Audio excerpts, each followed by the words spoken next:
ಆಂಗ್ಲ ಭಾಷೆಯಲ್ಲಿ ಒಂದು ಒಂದು ವಾಕ್ಯ ಇದೆ, everybody wants to go to heaven but nobody wants to die ಅಂತ ಹೇಳಿ. ಅರ್ಥ ಆಗಿರ್ಲಿಕ್ಕಿಲ್ಲ ನಿಮ್ಗೆ. Everybody wants to go to heaven ಅಂತ ಹೇಳಿದ್ರೆ ಅದರ ಅರ್ಥ ಪ್ರತಿಯೊಬ್ಬರು ಕೂಡ ಸ್ವರ್ಗಕ್ಕೆ ನಾನು ಹೋಗ್ಬೇಕು ಅಂತ ಹೇಳಿ ಇಷ್ಟಪಡ್ತಾರೆ. ಸ್ವರ್ಗ ನರಕ ಇದು ಎರಡೂ ಇದೆ, ಎಲ್ರಿಗೂ ಕೂಡ ಗೊತ್ತಿದೆ. ಪ್ರತಿಯೊಂದು ಧರ್ಮದವರು ಕೂಡ ವಿಶ್ವಾಸ ಇಟ್ಕೊತಾರೆ ಸ್ವರ್ಗ ನರಕದಲ್ಲಿ. ಸೊ ಎಲ್ಲರ ಆಸೆ ಏನು, ಯಾವ ವ್ಯಕ್ತಿ ಜೊತೆ ಕೂಡ ನೀವು ಕೇಳಿ ನೀನ್ ಸ್ವರ್ಗಕ್ಕೆ ಹೋಗ್ತೀಯಾ ನರಕಕ್ಕೆ ಹೋಗ್ತೀಯಾ ಅಂತ ಕೇಳಿದ್ರೆ ಯಾರಾದ್ರೂ ಹೇಳ್ಬೋದಾ ನಾನು ನರಕಕ್ಕೆ ಹೋಗ್ತೀನಿ ಅಂತ ಹೇಳಿ? ಇಲ್ಲ, ನಾನು ಸ್ವರ್ಗಕ್ಕೆ ಹೋಗ್ತೀನಿ ಅಂತ ಹೇಳ್ತಾರೆ, ನಾನು ಹೋಗ್ಬೇಕು ಸ್ವರ್ಗಕ್ಕೆ ಅಂತ ಹೇಳಿ. ಆದ್ರೆ ಸ್ವರ್ಗಕ್ಕೆ ಹೋಗ್ಬೇಕಾದ್ರೆ ಏನ್ ಮಾಡ್ಬೇಕು ಹೇಳಿ? ಸ್ವರ್ಗಕ್ಕೆ ಹೋಗ್ಬೇಕಾದ್ರೆ ನಾವು ಮೊದಲು ಸಾಯ್ಬೇಕು. ನಾವು ಸತ್ತ ನಂತರ ನಮ್ಮ ಕರ್ಮಗಳ ಆಧಾರದ ಮೇಲೆ ನಮ್ಗೆ ಸ್ವರ್ಗ ನರಕ ಸಿಗುತ್ತೆ, ಸರಿತಾನೆ? ಅದೇ ರೀತಿ ನೋಬಡಿ ವಾಂಟ್ಸ್ ಟು ಡೈ ಅಂತ ಹೇಳಿದ್ರೆ ಸ್ವರ್ಗ ಎಲ್ಲರಿಗೂ ಕೂಡ ಬೇಕು, ಆದ್ರೆ ಸಾಯ್ಲಿಕ್ಕೆ ಯಾರು ಕೂಡ ರೆಡಿ ಇಲ್ಲ. ಯಾರು ಕೂಡ ಸಾಯ್ಲಿಕ್ಕೆ ರೆಡಿ ಇಲ್ಲ. ಈ ಅದೃಷ್ಟದ ಯೋಜನೆಯ ಬಗ್ಗೆ ನಾನು ಯಾಕೆ ಹೇಳಿದೆ ಅಂತ ಹೇಳಿದ್ರೆ, ಬಹುಮಾನ ಎಲ್ರಿಗೂ ಕೂಡ ಬೇಕು, ದುಡ್ಡು ಎಲ್ರಿಗೂ ಬೇಕು, ಚಿನ್ನ ಬೇಕು, ಮನೆ ಬೇಕು. ಆದ್ರೆ ಅಂತಹ ಯೋಜನೆಯಲ್ಲಿ ಪಾಲ್ಗೊಳ್ಳುವಂತಹ ಮನಸ್ಸಿರಲ್ಲ. ನನ್ಗೆ ಅದೃಷ್ಟ ಇಲ್ಲ, ಅದು ನಮ್ಗೆ ಹೇಳಿದ ಮಾತಲ್ಲ. ಅವು ಪೂರ ಎಂಕ್ಲಿಗೆ ತಿಕ್ಕಂದು ಮಾರಾಯ, ಎಂಕ್ಲಿನ ತೂನಗಣ್ಣೆ ಬಲಿಪುಲು, ಎಂಕಲ ಕೈತಲ್ ಬರ್ಪೂಜಿ ಅದೃಷ್ಟ, ಇದು ಮಾತುಗಳು, ಸರಿತಾನೆ? ಇಂತಹ ಯೋಜನೆಯಲ್ಲಿ ನೀವು ಹೆಸರು ಹಾಕಿದ್ರೆ ಮಾತ್ರ ನಿಮ್ಗೆ ಅದೃಷ್ಟ ಇದೆಯೋ ಇಲ್ವ ಅಂತ ಹೇಳಿ ಗೊತ್ತಾಗುತ್ತೆ. ನೀವು ಸೇರದೇ ಇದ್ರೆ ಅದೃಷ್ಟ ಇದೆಯೋ ಇಲ್ವ ಅಂತ ಹೇಗೆ ಗೊತ್ತಾಗುತ್ತೆ ಹೇಳಿ? ನಾನು ಸ್ಟಾರ್ ನವಾಜ್ 7 ಸ್ಕೀಮ್ಗಳಲ್ಲಿ ನಾನು MC ಮಾಡ್ತಾ ಇದ್ದೇನೆ, ಆಂಕರ್ ಮಾಡ್ತೀನಿ ನಾನು. ಪ್ರತಿಯೊಂದು ಸ್ಕೀಮ್ಗಳಲ್ಲೂ ಕೂಡ ಬಹುಮಾನ ಪಡೆದಂತಹ ಆ ಗ್ರಾಹಕರು, ಅವರ ಸ್ಥಿತಿಗತಿಗಳು ಯಾವ ರೀತಿ ಇತ್ತು ಅಂತ ಹೇಳಿದ್ರೆ ಇದು ವಾಸ್ತವ. ಇದನ್ನ ಯೂಟ್ಯೂಬ್ ನಲ್ಲಿ ನೀವು ನೋಡಿದ್ರು ಕೂಡ ಸತ್ಯಾಸತ್ಯತೆ ಅರಿಬಹುದು. ಪ್ರಥಮವಾಗಿ ನಾನು MC ಮಾಡುವಾಗ ಫಸ್ಟ್ ಡ್ರಾದಲ್ಲಿ ಹಳೆಂಗಡಿ ಇಂದಿರಾನಗರ ಪರಿಸರದ ಒಂದು ಮಹಿಳೆ, ಬೀಡಿ ಕಟ್ಟುವಂತಹ ಒಂದು ಮಹಿಳೆ ಹೆಸರನ್ನ ಹಾಕಿತ್ತು. ಪ್ರಥಮ ಕಂತಿಗೆ ದುಡ್ಡು ಕೊಡ್ಬೇಕಾದ್ರೆ 10 ರೂಪಾಯಿ 20 ರೂಪಾಯಿ ಎಲ್ಲ ಒಟ್ಟು ಸೇರಿಸಿ 980 ರೂಪಾಯಿ ದುಡ್ಡಿತ್ತು. 1000 ಬರ್ತಿ ಇರ್ಲಿಲ್ಲ ಆ ಮಹಿಳೆ ಹತ್ರ. ಸೊ ಕೊಡ್ಬೇಕಾದ್ರೆ ಹೇಳಿತು 20 ರೂಪಾಯಿ ನಾನು ಮುಂದಿನ ಕಂತಿನಲ್ಲಿ ಕೊಡ್ತೇನೆ, ನನ್ನ ಹತ್ರ ಇಷ್ಟೇ ಇದೆ ಅಂತ ಹೇಳಿ. ಆ ಪ್ರಥಮ ಕಂತಿನಲ್ಲಿ ಆಕ್ಟಿವಾ ಹೋಂಡಾ ಸ್ಕೂಟರ್ ಆ ಮಹಿಳೆಗೆ ಸಿಕ್ತು. ಇಲ್ಲೇ ದೇರ್ಲಕಟ್ಟೆಯಲ್ಲಿ ಆದಂತಹ ಸ್ಕೀಮ್ ನದು. 10 ವರ್ಷದ ಬಾಲಕನ ಹೆಸರಿನಲ್ಲಿ ಸ್ಕೀಮ್ಗೆ ಸೇರಿದ್ರು. 4 ಕಂತು ಮುಗಿದ ತಕ್ಷಣ ಆ ಬಾಲಕ ಸಿಡಿಲು ಬಡಿದು ತೀರಿ ಹೋಗ್ತಾನೆ. ನಂತರ ಮನೆಯವರು ಅದನ್ನ ಕಂಟಿನ್ಯೂ ಮಾಡ್ತಾರೆ. ಆ ಹುಡುಗನ ಹೆಸರಿಗೆ 2 ಬೆಡ್ರೂಮ್ ನ ಮನೆ ಬರುತ್ತೆ.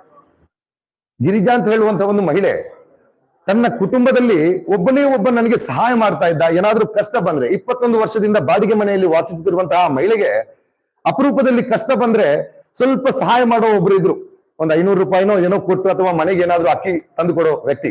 ಆ ವ್ಯಕ್ತಿ ಮರಣ ಹೊಂದಿ ಅವರ ಮರಣದ ಮನೆಯಲ್ಲಿ ಕಣ್ಣೀರಾಗ್ತಾ ಇರುವಾಗ ಅವರಿಗೆ ಫೋನ್ ಕರೆ ಬರುತ್ತೆ, ನಿಮ್ಮ ನಂಬರಿಗೆ 2 ಬೆಡ್ರೂಮ್ ನ ಮನೆ ಬಂದಿದೆ ಅಂತ ಹೇಳಿ. ಒಂದು ಕಡೆ ಆ ಸಣ್ಣ ಸಹಾಯ ಮಾಡುವಂತಹ ವ್ಯಕ್ತಿ ಮರಣ ಹೊಂದಿದ ಆ ಮರಣದ ಮನೆಯಲ್ಲಿ ಕುಳಿತು ಕಣ್ಣೀರು ಹಾಕುವಾಗ, ಇನ್ನು ನನಗೆ ದಿಕ್ಕೇನು ಎಂಬ ಆ ಯೋಚನೆಯಲ್ಲಿರುವಾಗ ಜೀವನ ಪೂರ್ತಿ ಆ ತಲೆಯಲ್ಲಿರುವಂತಹ ಎಲ್ಲ ಸಮಸ್ಯೆಗಳನ್ನ, ನೋವುಗಳನ್ನ ನಿವಾರಿಸಲು ಅದೃಷ್ಟ ಎಂಬ ಆ ಒಂದು ವಸ್ತು ಅವರ ಕಾಲಬುಡಕ್ಕೆ ಬಂತು. ಇನ್ನಷ್ಟು ಉದಾಹರಣೆಗಳಿದೆ, ಬಹಳಷ್ಟು ನಿದರ್ಶನಗಳಿದೆ.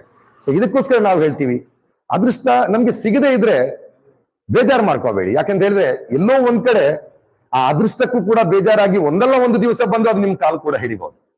ಸೊ ಹಾಗಾಗಿ ಈ ರಾಯಲ್ ಎಂಟರ್ಪ್ರೈಸಸ್ ನ ಈ ಯೋಜನೆಯ ಬಗ್ಗೆ ಆ ಒಂದು ತಾತ್ಸಾರ ಬೇಡ. ಯಾಕಂತ ಹೇಳಿದ್ರೆ ಈಗಾಗಲೇ 1 ಕಂತು ಮುಗ್ದಿದೆ, ಇನ್ನು 2ನೇ ಕಂತಿಗೆ ಹೇಗಪ್ಪ ಸೇರೋದು? ನಾನು ಮೊದಲೇ ಗೊತ್ತಿದ್ರೆ ನಾನು ಸೇರ್ತಾ ಇದ್ದೆ. ಈಗ ಏನ್ ಚಾನ್ಸ್ ಇದೆ? ಚಾನ್ಸ್ ಇನ್ನೂ ಇದೆ ನಿಮ್ಗೆ.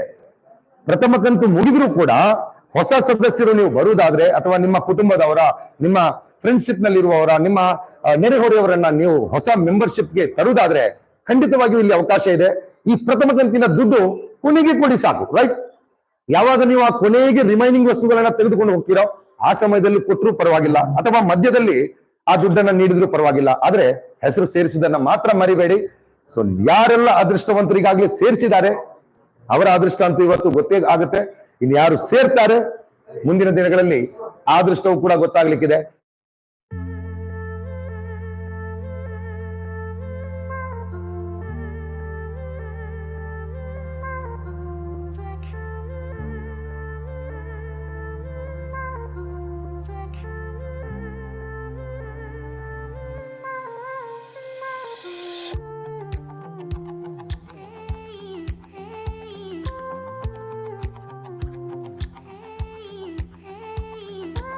ಇಲ್ಲಿ UPI ಟ್ರಾನ್ಸಾಕ್ಷನ್ ಮೂಲಕ ದುಡ್ಡನ್ನು ಕಳಿಸುವಂತಹ ಗ್ರಾಹಕರು ದಯವಿಟ್ಟು ಗಮನಿಸಿಕೊಳ್ಬೇಕು. ನಿಮ್ಮ ಟೋಕನ್ ಸಂಖ್ಯೆಯನ್ನ ನೀವು ಗೂಗಲ್ ಪೇ ಅಥವಾ ಫೋನ್ ಪೇ ಮೂಲಕ ದುಡ್ಡನ್ನು ಕಳಿಸುವಂತಹ ಸಂದರ್ಭದಲ್ಲಿ ಅಮೌಂಟ್ ಟೈಪ್ ಮಾಡಿದ ಆ ಜಾಗದ ಕೆಳಗಡೆ ಆ್ಯಡ್ ಎ ನೋಟ್ ಎಂಬ ಒಂದು ಕಾಲಮ್ ಇರ್ತದೆ. ಸೊ ಅಲ್ಲಿ ನಿಮ್ಮ ಆ ಟೋಕನ್ ಸಂಖ್ಯೆಯನ್ನು, ಕಾರ್ಡ್ ಸಂಖ್ಯೆಯನ್ನು ನಮೂದಿಸಿ ಕಳಿಸಿದರೆ ಒಂದೇ ಆ ಸ್ಕ್ರೀನ್ಶಾಟ್ನಲ್ಲಿ ನಿಮ್ಮ ದುಡ್ಡು ಹಾಗೂ ಕಾರ್ಡ್ ಸಂಖ್ಯೆ ನಮ್ಮನ್ನು ಸೇರ್ತದೆ. ಸೊ ಹಾಗಾಗಿ ಎಲ್ಲ ಗ್ರಾಹಕರು ಕೂಡ ತಮ್ಮ ಕಾರ್ಡ್ ಸಂಖ್ಯೆಯನ್ನು ಅಗತ್ಯವಾಗಿ ಸ್ಕ್ರೀನ್ಶಾಟ್ ಜೊತೆಗೆ ಕಳುಹಿಸಿ